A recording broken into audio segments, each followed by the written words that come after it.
নমস্কার। বিদ্যুৎলতা মুখোপাধ্যায় কবিতা চ্যানেলে আপনাদের সবাইকে সাদর আমন্ত্রণ জানাই। আমার কবিতা শুনে লাইক কমেন্ট দিয়ে আমার পাশে থাকবেন। আজ আমি রবীন্দ্রনাথ ঠাকুরের আফ্রিকা কবিতা শোনাব। উদ্ভ্রান্ত সেই আদিম যুগে স্রষ্টা যখন নিজের প্রতি অসন্তোষে নতুন সৃষ্টিকে বারবার করছিলেন বিধ্বস্ত, তাঁর সেই অধৈর্যে ঘন ঘন মাথা নাড়ার দিনে রৌদ্র সমুদ্রের বাহু প্রাচীর ধরিত্রীর বুকের থেকে ছিনিয়ে নিয়ে গেল তোমাকে আফ্রিকা। বাদলে তোমাকে বনস্পতির নিবিড় পাহারায়, কৃপণ আলোর অন্তঃপুরে, সেখানে নিভৃত অবকাশে তুমি সংগ্রহ করছিলে দুর্গমের রহস্য, চিনেছিলে জল স্থল আকাশের দুর্বোধ সংকেত। প্রকৃতির দৃষ্টিতীত জাদু মন্ত্র জাগাচ্ছিল তোমার চেতনাতীত মনে।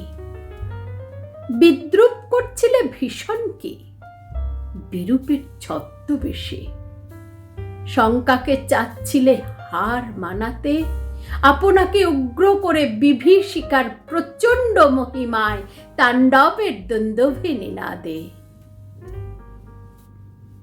হায় ছায়াবৃতা, কালো ঘোমটার নিচে অপরিচিত ছিল তোমার মানব রূপ।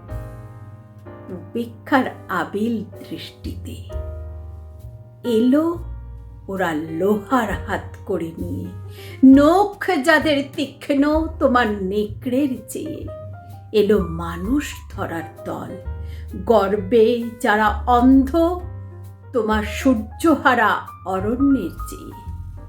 সভ্যের বর্বর লোভ নগ্ন করল আপন নির্লজ্জ অমানুষতা।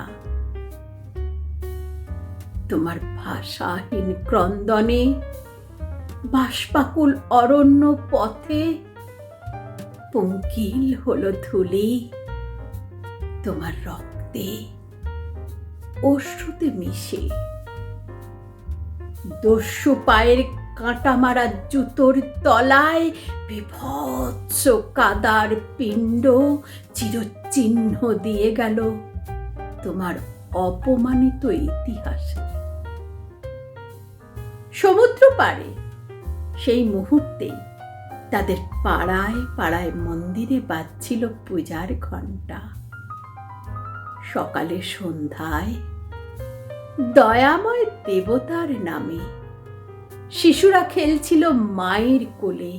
কবির সঙ্গীতে বেজে উঠেছিল সুন্দরের আরাধনা।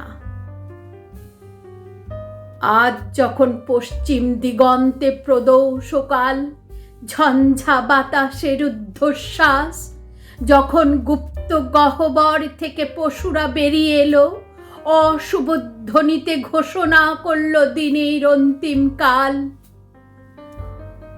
এসো যুগান্তের কবি, আসন্ন সন্ধ্যার শেষ রশ্মিপাতে দাঁড়াও ওই মানহারা মানবীর তারে।